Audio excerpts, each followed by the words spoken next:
Welcome to another edition of Off the Clock, the Healthcare Entrepreneur Podcast. As always, I'm your co-host, Mr. Carl Jr., and I'm joined by my main man, Mr. Paul Ocheng. Paul, say what's up to the people. What up, y'all? How you guys doing? I'm even though nobody's asking, I'm great. I'm warm. I'm down south. Things are good. And that's all I got to say for today. Without further ado, because we're not going to pay Paul any attention this episode, we have a special guest in the building.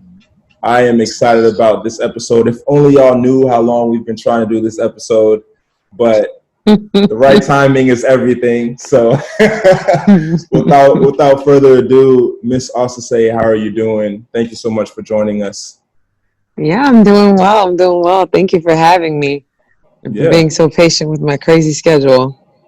It's all good. We understand life gets crazy. We're just happy you're here. So let's hop right into it. We like to be respectful of your time. So just right off the bat, tell us, why did you choose to go the MD route? Why did you choose to pursue the field you're in now as opposed to something else? Yeah.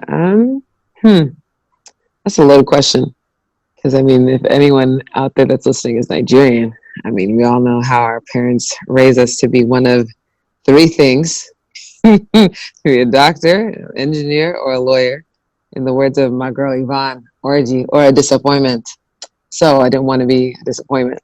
But I will say that the field of medicine has kind of caught my eye. And it caught my eye when I was like a kid. I don't even know what I saw. It was probably a television show, to be honest, something real simple.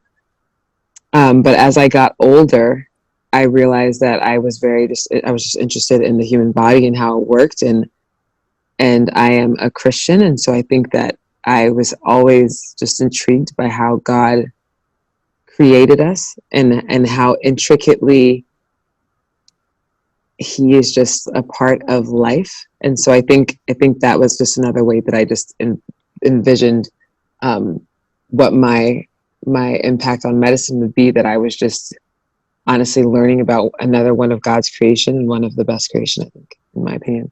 So, when I got into college, I still knew I wanted to be a doctor, but I didn't necessarily know what the steps were to get there. I just knew I had to go to college because there was no other option. And so I really had to kind of fight, in my opinion, tooth and nail to stay engaged in understanding what my purpose was in this career. Like I figured out, I was like, okay, well, girl, you tutor people, you have a good time. Maybe you should be a teacher. Matter of fact, you love languages. You pick them up so fast. Maybe you should be a linguist, whatever that is. I don't know what that is. But I was really like, okay, God, you're going to have to confirm this for me, because I see that I am good at other things. I started working as a photographer part-time in college, and I'm like, I'm good at this. I'm good at connecting with people. And I realized, I can do just about anything. So does it have to be medicine? Because this is difficult. And so I think God just started giving me more opportunities to just interact with physicians, and also gave me a couple of, I wouldn't say God gave it to me. The devil's active as well, but just gave me some opportunities to have some negative experiences with doctors, and realize that we need more Black physicians out there, period. Just not only as role models, but as clinicians, so that our people can receive better care. And honestly, that became the driving force at the end of the day. So just this desire to see a change in just the numbers of physicians that are out there, physicians of color, and also realizing like I am actually passionate about the human body and about learning more, and it doesn't bore me. So stuck with it. And I think for people who have not grown in a culture where those three things are expected of you, and even digging deeper into like the certain expectations that we ultimately place on ourselves, right? Right. What was that like? Like knowing that, okay, bet I need to, for example, or you mentioned the photography. And you understand, like, I need to like have more representation in medicine. I need, to have more Black doctors, more Black female doctors, period. And then, right. And then you're like, but I'm really good at this other thing too. Right. Yeah. Yeah. and trying to figure out like how can you pursue both. What was that like for you? And then maybe even what, because this is really going to help somebody who's struggling with like their own identity as a healthcare entrepreneur. Yeah. What struggles did you see yourself like beginning to face, and then how did that change your own perspective of who you were or should have been? That's a good question. I mean, for one, I did not know a single person out there that was trying to do both. And I didn't even realize, I think it took a while for me to realize that I was trying to do both. You know, you just kind of moving on a day-to-day basis, just doing things. And it finally hits you like, I'm actually juggling a full-time job that I created by myself. And I'm still trying to take this stupid MCAT and whatever.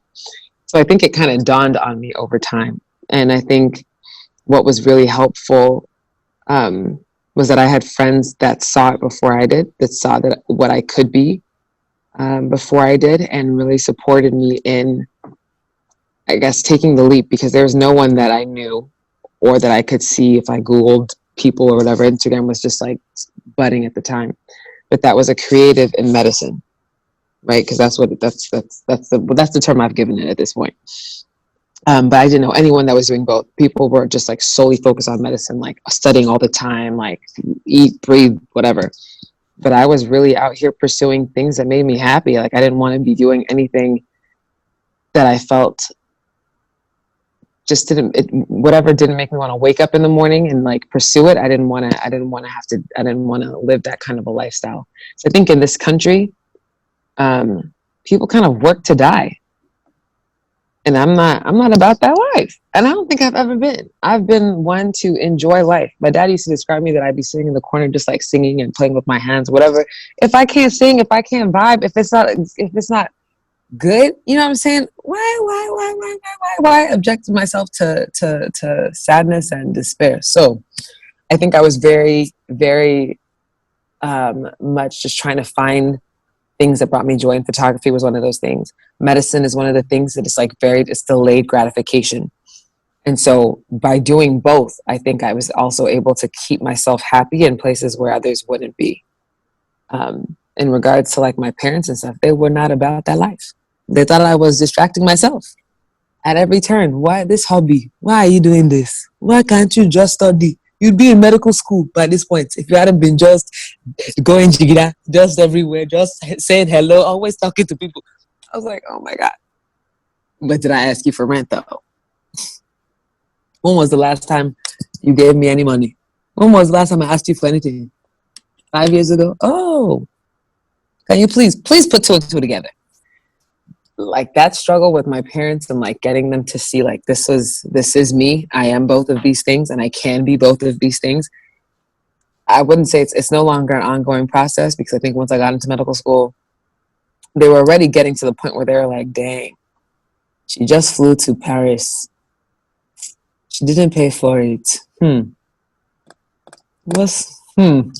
know, like they were finally starting to be like, man, maybe I should stop calling it a hobby. But I think honestly, until I got into medical school, they weren't like, okay, so she's done it. So this is possible. And I think that we can see that with a lot of, especially just African Americans, that are pursuing things that are, I wouldn't say unorthodox, but that's the word that came to mind. Because I think with our population, with our communities, we're not always allotted the opportunity to dream and to dream about things that are outside of what the norm is. And so if it wasn't for my friends and the people that supported me, I wouldn't have dreamed. I don't even know if I'm saying these things correctly. Hey, Chineke. Yeah, I wouldn't have thought outside of the box. I wouldn't have continued to pursue this route. And I don't think I'd be as fulfilled and as happy as I am today. So, yeah, sorry, long-winded. Cut what you got to. Nah. We ain't cutting nothing. That was. Listen, I love that, and it's always beautiful to hear people talk about the things that they love, because you see that passion come out. And that's something that is very evident with yourself, you know, as you're speaking about everything. And I have to ask this because you talked a little bit about, the fact that no one was doing it, so Right. like for you, okay, essentially I am the blueprint because I don't know anyone else who is doing the same thing. So Ooh, I'm gonna write that down. Look at that. Give me my 10%. Look. I'm so serious. I'm the blueprint, me. Hey, go ahead. But I want to ask you then, how, because I feel like this kind of ties into this, how do you balance your purpose versus your passion? And what do you consider your purpose and what do you consider your passion? Man, y'all coming with the questions today. Well, I mean, I think I would like to think that my passions are in line with my purpose. I think when I think of what my purpose is, I think my purpose is to shine a light on the work that God is doing. And that can be done in so many different ways. That can be done through photography by visually capturing it. That can be done through content creating by sharing like authentic stories and authentic experiences.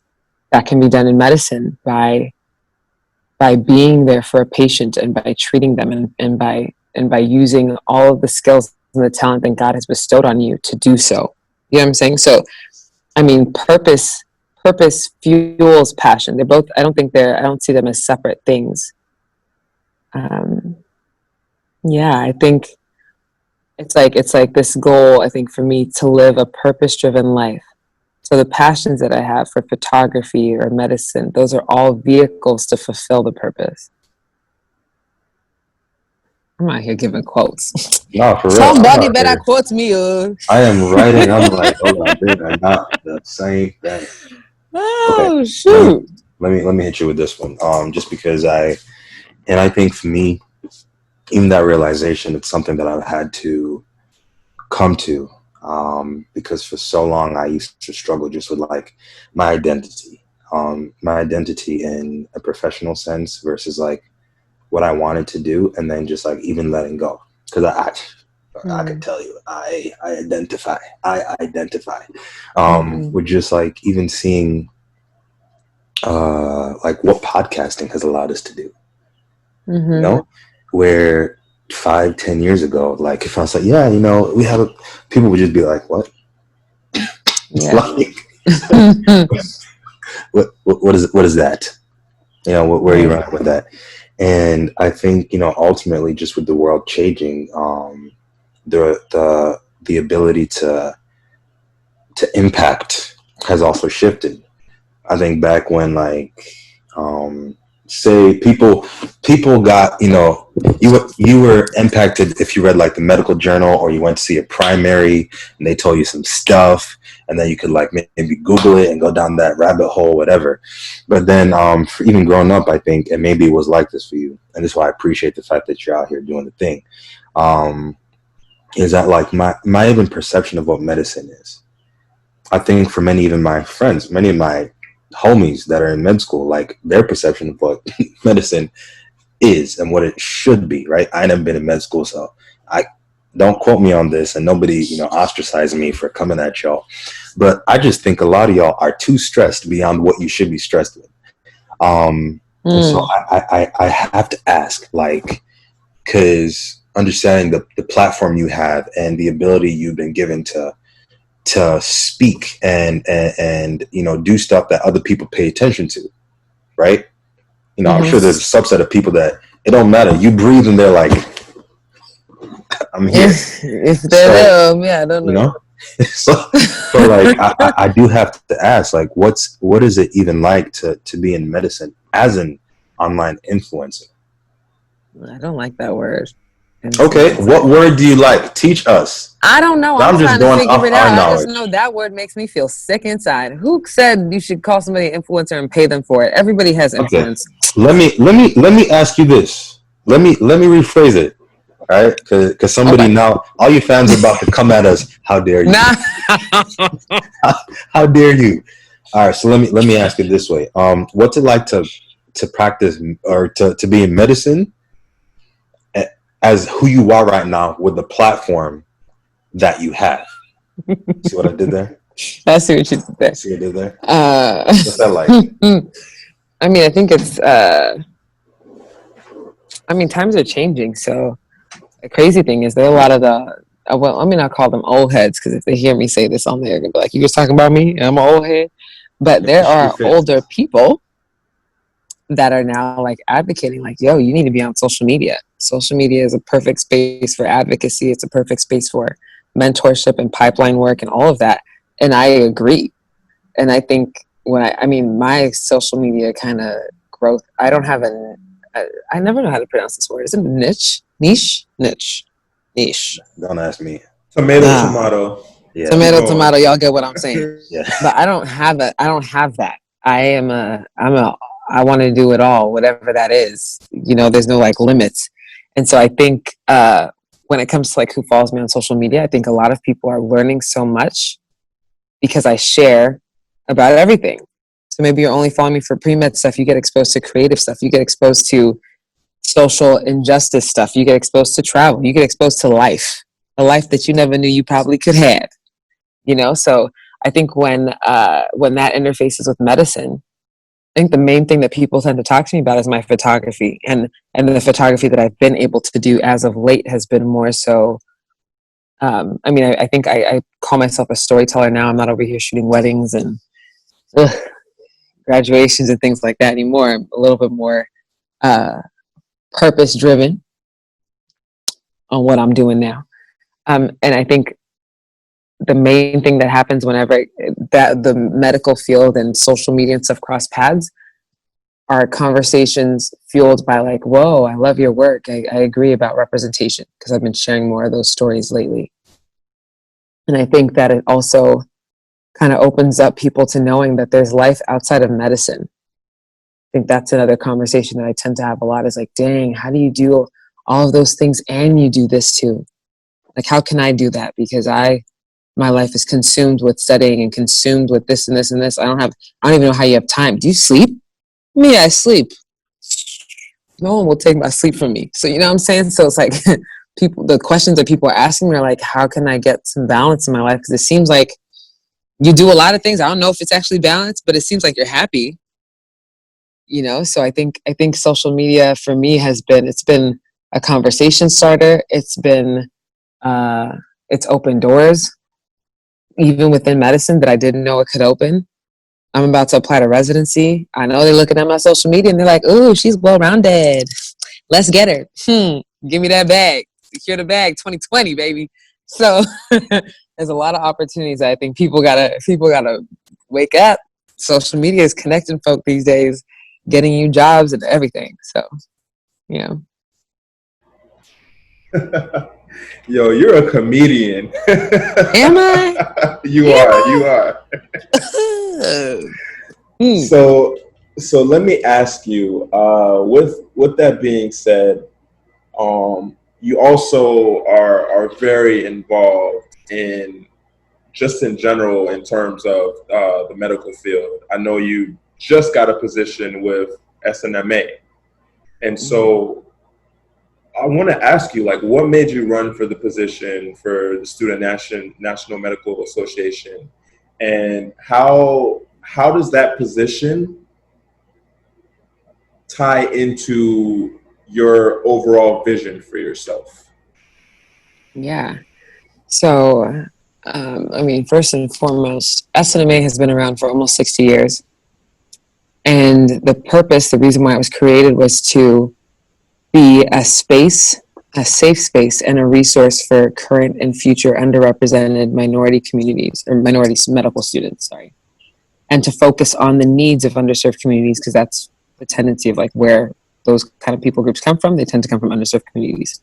And it was realized that, that a space was needed, that dedicated resources, that dedicated funding and manpower towards supporting those people as they pursued careers in medicine. And so for me to find out that an organization had been around for X amount of years and I didn't know about it after I graduated was a mess. I was upset because undergrad was rough, to say the least. And I was over here mentoring students on what not to do because I had done just about everything you shouldn't do as a pre-med, as a science major. And so when I graduated and found out about the organization, I was like, all right, when I get into medical school, I'm going to join the organization and I'm going to do whatever I can to help put the name on the map, whether that's like through brand awareness, whether I'm just taking pictures at every single event they have and sharing it with the whole world, then whatever it is, God, use me, basically. And so when I got into medical school, I joined our local chapter, but my eyes were always set towards regional and like national leadership. And I think my reasoning for that was that I had already been out of college. I went from college to 2 years master's program to a post-bac program to get more like science classes under my belt before medical school. And so my thought process with that, like, you know what? I don't know whether you're going to be a speaker somewhere or whether you're going to go into administration or if you're going to be a dean or professor or whatever, but you need more practical skills. And the SNMA is a great place to do that because it's a nonprofit. It's a student-run organization. We have headquarters staff that help us kind of execute a lot of the day-to-day like business part of the work, along with an executive director. And so either way, I was about by being a part of leadership, you are effectively helping to run a nonprofit and a national one at that. And so it just seemed like a good space for me to get these skills that I thought might be helpful in the future. And so again, my main goal was to help build the brand.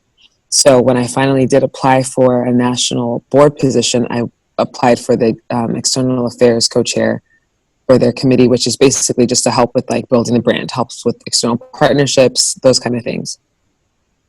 By the end of that year, I had decided, I was like, I don't know, girl, you about to go in the third year, girl. I don't know. You sure you want the presidency, girl? I don't know. Because there's people that have been in the organization since undergrad. So by the time they get into med school, they might have been in there 6 years. So their institutional knowledge is deep. And maybe that's what they're looking for. But when I looked at the position and like the breakdown of what the position required, it required someone to be the face of the organization, someone to help with programs, to have a vision. And I was like, you know what, sis? You got that. And again, that support system is strong, right? So I had to tell my homies about it, like, hey, I think I'm going to apply for this. I think I'm going to run for this position. And they was like, oh, girl, it was made for you. You know, you got this. You know, you need your hype people to like reaffirm, like you should run for this. You're going to be great at it. And so like I had the passion to lead the organization for sure, especially after being on the board for a year. And so I ended up applying, and I think I don't know what people assume the elections process is like, but we have 10 regions. We have thousands of members. And so when you run and you have to speak at our national conference, which has a couple, maybe like 3,000 students come and attend. So if you're running, you got to give speeches. And I had remembered a couple of years back that I had prayed to God, like, I want to be able to speak. I want to be able to speak and be comfortable speaking in public. Now, I didn't know he was about to throw me through a crash course for this situation. I didn't know until like maybe a month before. I was like, wait, what? I got to give 10 speeches to all the different regions all in one night. And then I have to speak to the House of Delegates, which is another 500. Lord. So did all of that. I won. We thank God. So we're here. That's about it. So really, we should be calling her Madam President. Hello, respect. Put some respect on my name. Put it where it's due. Really, we gotta y'all out here playing, and we got the prez up in here.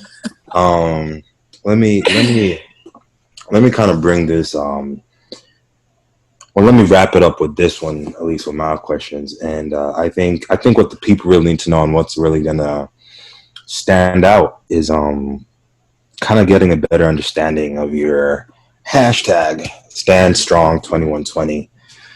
And how would you even recommend that entrepreneurs and students apply it to their life? That's a loaded question. I mean, the best kind of phrase to put that is that you want to stay the course.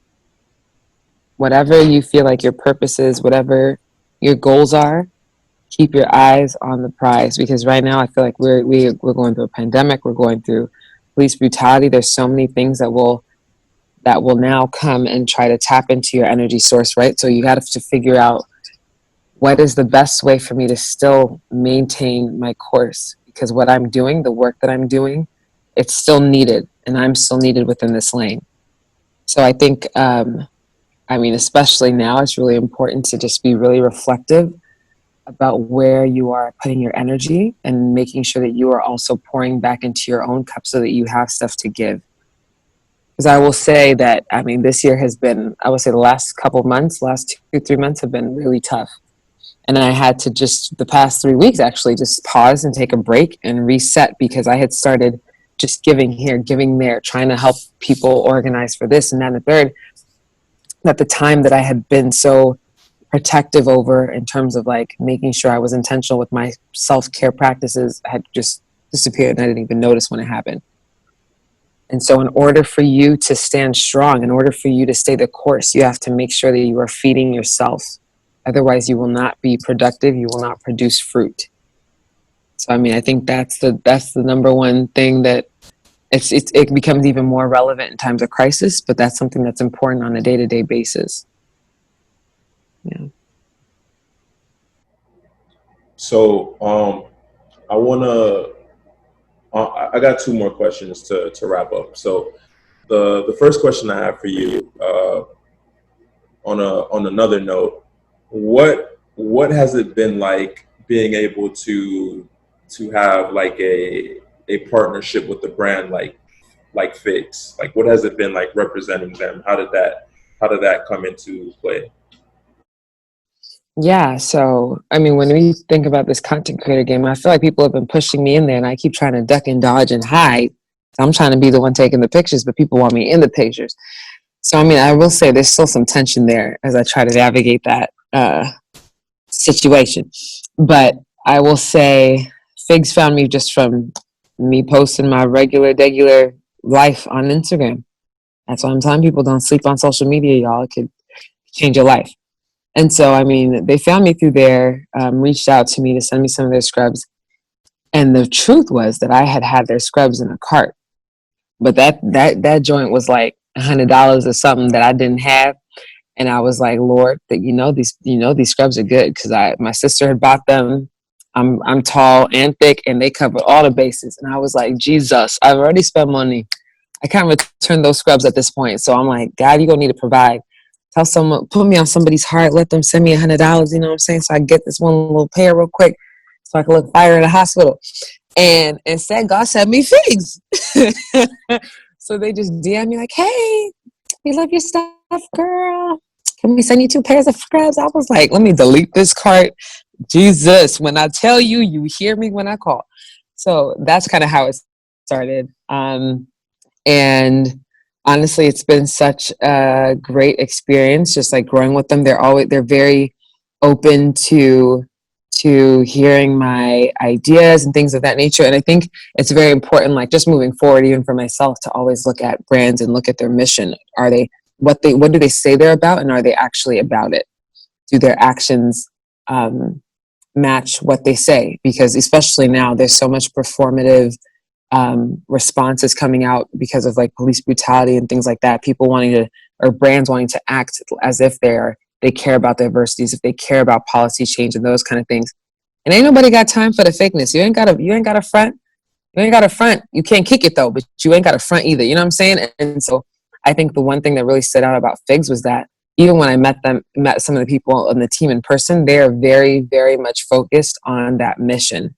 And that drives who they hire, that drives the ambassadors that they choose to be a part of the company, and so on and so forth. So I've just really enjoyed that experience. And it's kind of been my like, I guess it would be my classroom for this like content creator space in general.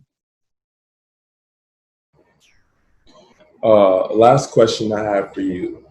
What does success mean to you?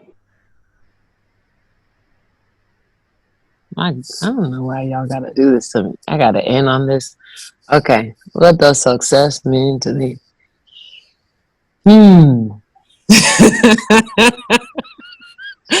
I mean, success, man. Am I happy? Like I said, I think like, am I happy? Am I fulfilling the purposes that I feel like God has called me to? Am I fulfilling my calling? That is what success is. I think you can be successful at every step of the way. I was successful before I got into medical school. I was successful once I was in medical school because I was still pursuing the calling that I believe God has placed on my life. So, shoot, that's what success is. People think success is an endpoint. It's not an endpoint.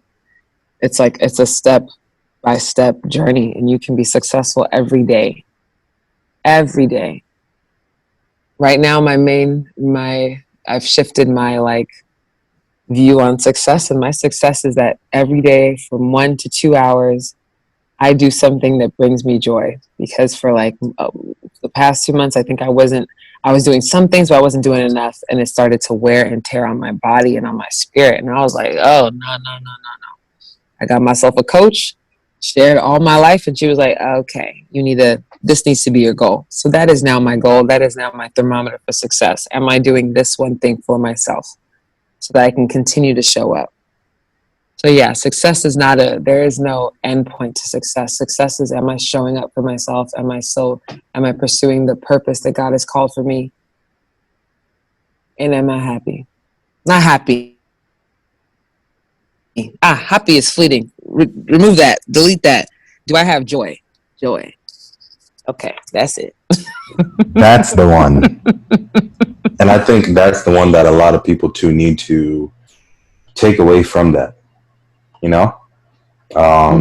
Just to let y'all in on this therapy session every morning, like even as I journal, I think the big point here is like I always intentionally, affirmations, right?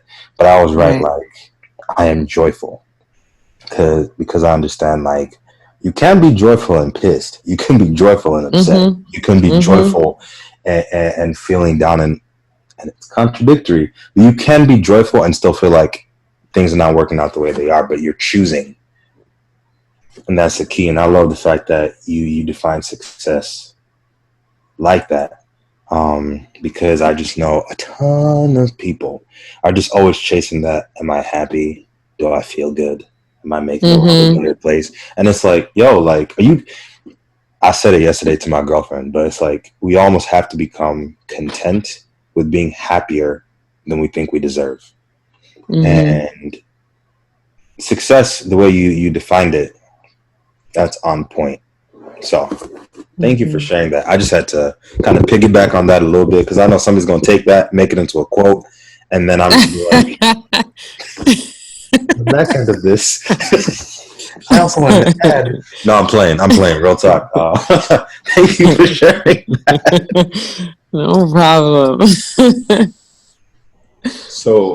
So with all that being said, first off, let me just take this time to tell you thank you once again for making the time to come on the show and just have a real and genuine conversation with us that I know tons of our listeners needed to hear a lot of the things you said. So thank you for that. It's greatly appreciated. We look forward to keeping in touch and just seeing everything that you do from here. For our listeners, matter of fact, before I talk to our listeners, for anyone who is listening, and this may be, their first exposure to you, what social media handles, what information would you like to leave with them? Yeah, you can find me on the gram at OSOSEE.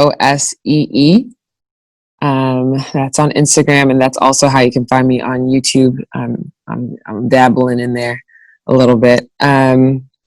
Yeah, I think those are the main two. I'm on Twitter, but I don't talk too much.